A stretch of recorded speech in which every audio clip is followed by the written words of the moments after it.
This is very nice. You could sense the buzz when we thought that he was on his way to the building. People got up and actually went out. So it's almost like a rock star, right? Thank you, thank you. I genuinely still can't quite believe it's all happened. Hello.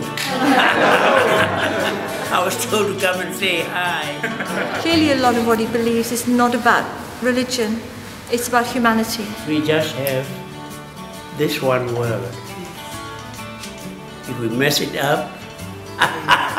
What we wanted to do was to sort of have a conversation for change, which is a Tutu Foundation initiative to ensure that people can talk about conflict in their communities, and that's a fairly small event. We're talking a maximum of 25 people. So we had that going on all day upstairs with people from quite a wide range of communities, looking at where conflict might exist in their communities and what sort of initiatives they might come up with to address that. And then downstairs here we provided an opportunity for a larger number of people, a couple of hundred people, to engage in what we call a big conversation about Ubuntu, which is the South African philosophy which guides much of Desmond Tutu's work. And that was what Desmond Tutu came in to talk to people about at the end.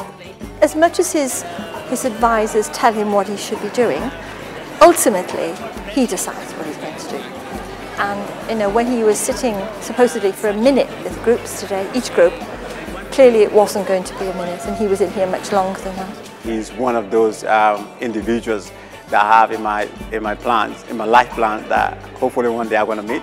My question to him was about the truth and reconciliation. How come, in South Africa it works so perfectly, and in some other countries, including Liberia, it's in that more gripping? We were very, very fortunate.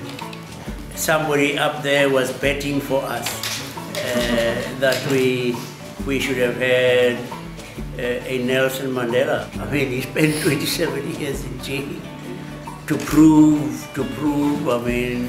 his bona fides. People have just left here in awe of what they've seen and heard today. What can we do with this concept of Ubuntu and conversations for change that will make a lasting difference for communities in Wales? I hope this may have reignited or relaunched or just raised people's awareness of how we have an absolute responsibility to care for people whose lives are not as rich, and I mean rich in the human sense. Gift from Wales.